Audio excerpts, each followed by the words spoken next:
O ramo da biologia que estuda a formação e a constituição dos tecidos é chamado de histologia. Mas o que é um tecido? Tecido é um conjunto de células especializadas, geralmente semelhantes e adaptadas para realizar determinada função. Desta forma, os tecidos vegetais podem ser divididos em meristema, que promove o crescimento da planta e forma os tecidos permanentes, que são o parênquima, que é o tecido de preenchimento e reserva da planta, o colênquima e o esclerênquima, que são tecidos de sustentação, o qual confere à planta flexibilidade ou rigidez, o floema e o xilema, que são tecidos de condução de seiva, sais minerais, água e produto final da fotossíntese, e a epiderme e periderme, que são tecidos de revestimento. Na planta, vamos encontrar dois tipos de tecidos principais: os tecidos meristemáticos, que se assemelham às células-troncos nos animais, e os tecidos permanentes, ou adultos, que irão se originar dos tecidos meristemáticos por um processo irreversível chamado de diferenciação.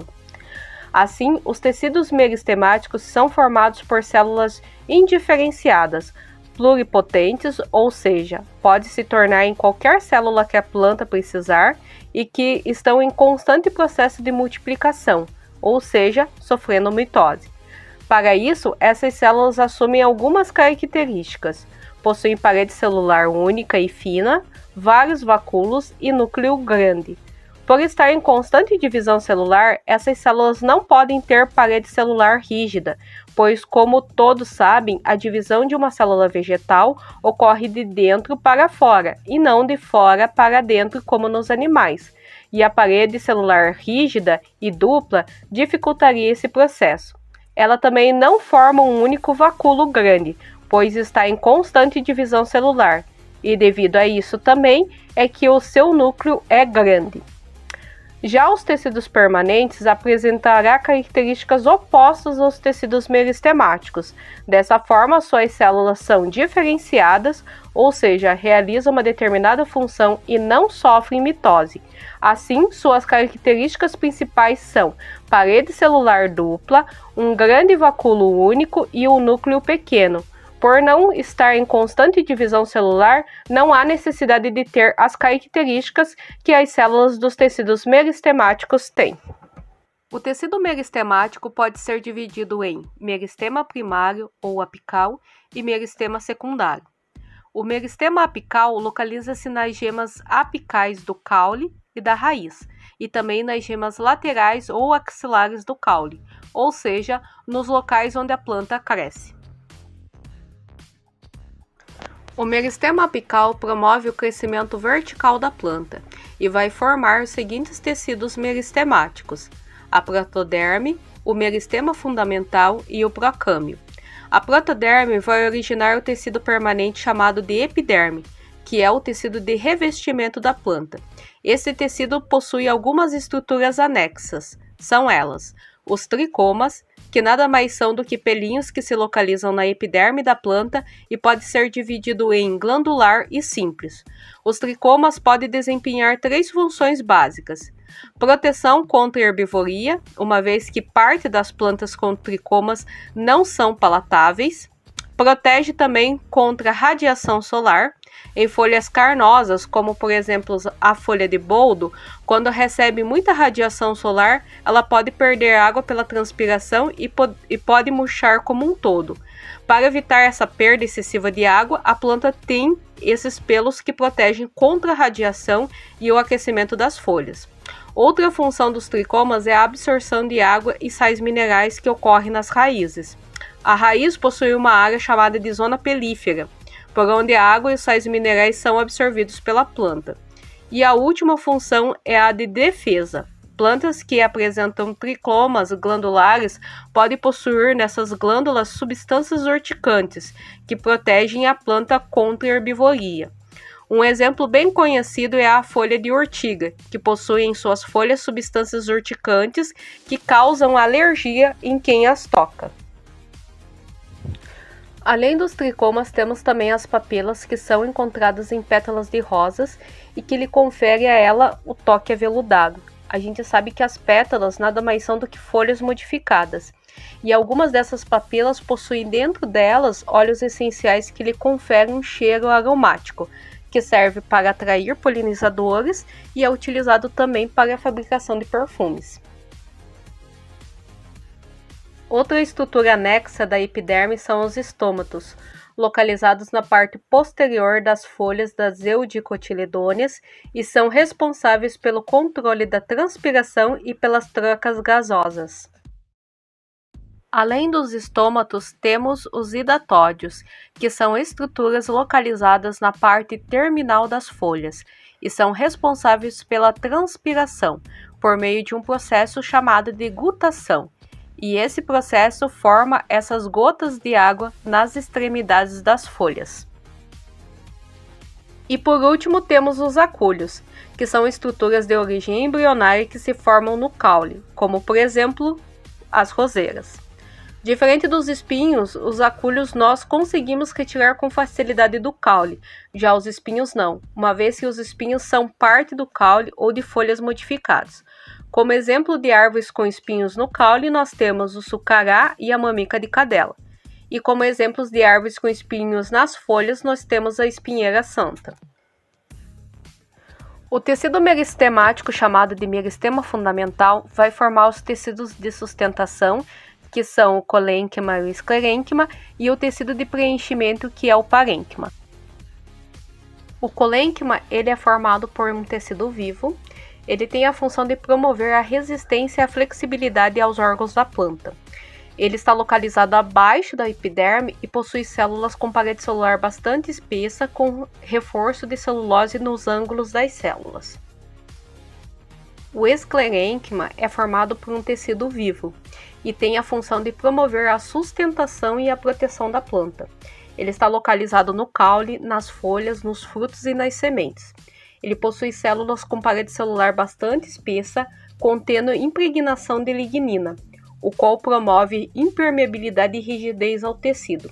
Vale ressaltar que a impregnação de lignina causa a morte das células. E o parênquima tem a função de preenchimento de espaços e reserva de substâncias. Ele está localizado em todos os órgãos da planta. Para o armazenamento das substâncias pode ser de 3 tipos principais.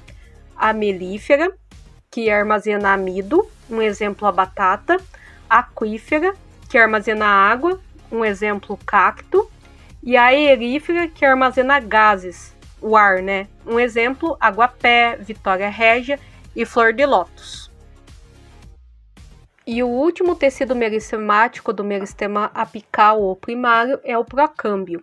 Pro vem de primeiro e câmbio, né, vem de cambiar, que significa trocar. Por isso, esse tecido meristemático vai formar o xilema e o floema primário, ou seja, ora ele forma o xilema, ora ele forma o floema. O meristema secundário vai se originar de um processo de desdiferenciação do tecido parenquimal. Como mencionado anteriormente, quando um tecido meristemático se torna um tecido adulto ou permanente, ele não pode reverter esse processo. Porém, o parênquima tem essa capacidade de desdiferenciar e formar novamente um tecido meristemático.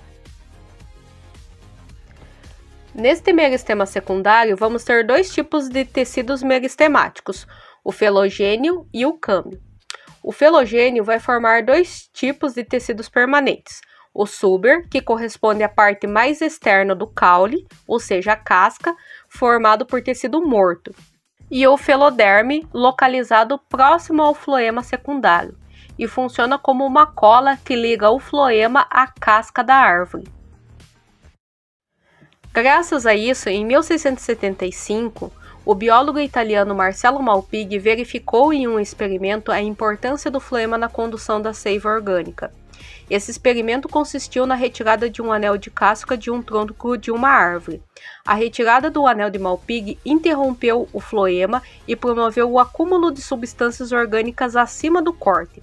Algumas semanas depois, o biólogo notou um inchaço na região imediatamente acima do corte. A retirada de um anel de Malpighi do tronco de uma árvore acabou matando a planta pela falta de substâncias orgânicas para a nutrição das raízes. Devido a este experimento, o anelamento recebeu o seu nome, que é chamado de anelamento de Malpighi. A junção do felogênio do súber da feloderma formam a periderme. A periderme forma duas estruturas anexas, a ritidoma, que são tiras da casca que se desprendem do tronco, muito comum em espécies da família Myrtácea, e a outra estrutura anexa são as lenticelas, que são órgãos caulinares que realizam trocas gasosas. São pequenos pontos de ruptura no tecido suberoso que aparecem como orifícios na superfície do caule e fazem contato entre o meio ambiente e as células do parênquima. Tem aparência de pequenas cicatrizes no caule. Já o tecido meristemático chamado de câmbio vai formar os tecidos permanentes chamados de xilema e floema. Vale destacar que o xilema secundário é formado por duas partes, o cerne e o alburno. O cerne é a parte mais interna do tronco, considerada a parte mais velha do xilema e corresponde à parte mais importante da madeira. Essa parte não conduz seiva bruta e serve apenas para conferir sustentação à árvore. Já o alburno é a parte mais jovem do xilema, responsável pela condução da seiva bruta. Com relação à estrutura do tecido de condução, podemos destacar as fibras xilemáticas, também chamadas de lenho, e as fibras floemáticas, chamadas de líber. Se a gente pegar uma dessas fibras e ampliar, vamos ver no lenho as células ocas e mortas, chamadas de elementos de vasos, separadas entre si por perfurações areoladas, por onde a água e os sais minerais passam. O lenho é considerado um tecido morto, pois suas células não apresentam nem organelas e nem núcleo. Já nas fibras liberianas, vamos encontrar células vivas. Porém, apesar de estarem vivas, essas células não possuem organelas ou núcleo, apenas um grande vacúolo que vai facilitar o transporte da seiva orgânica. Apesar disso, essas células, que recebem o nome de elementos de tubos clivados, são vivas, pois possuem células companheiras que mantêm os elementos de tubos clivados nutridos. Entre esses elementos, vamos encontrar estruturas perfuradas chamadas de placas clivadas. Conhecer a estrutura dessas fibras nos ajuda a entender o processo de condução da seiva bruta elaborada. A condução da seiva bruta ocorre graças a dois processos principais, a capilaridade e a tensão. A capilaridade é o resultado da força de coesão, quando as moléculas de água se unem umas às outras, e a força de adesão, quando essas moléculas conseguem subir por estruturas hidrofílicas. Um exemplo disso temos a colocação de um canudo em um recipiente com água. O nível da água no canudo vai subir acima do nível da água do recipiente, e quanto mais fino o canudo, mais alto esse nível será. Porém, somente com isso a água não conseguiria chegar até as folhas. Neste caso, entra a tensão, que é gerada pelo processo de transpiração da planta, que ocorre principalmente pela abertura dos estômatos. Essa transpiração causa essa tensão, que se assemelha ao processo de sucção que realizamos quando tomamos um suco usando um canudo. Não basta apenas colocar o canudo no copo para tomarmos o suco, precisamos sugar esse líquido. Da mesma forma ocorre na planta, não basta apenas a força de coesão e adesão das moléculas de água, precisa da tensão puxando essa água das raízes até as folhas. Já no processo de condução da seiva elaborada ou orgânica, o processo ocorre por meio de dois fatores, a gravidade e o fluxo de massa. A gravidade puxa o produto final da fotossíntese para baixo, porém só a gravidade não seria capaz de levar essa seiva a todas as partes da planta e principalmente a armazenar o amido nas partes específicas da planta. É aí que entra o fluxo de massa, que promove o deslocamento da seiva elaborada por meio da diferença de concentração osmótica. A alta concentração de matéria orgânica nas células foliares, região produtora, cria um fluxo de água para dentro dos vasos do floema, arrastando a solução para as regiões de consumo ou regiões dreno. Obrigada e até mais, pessoal!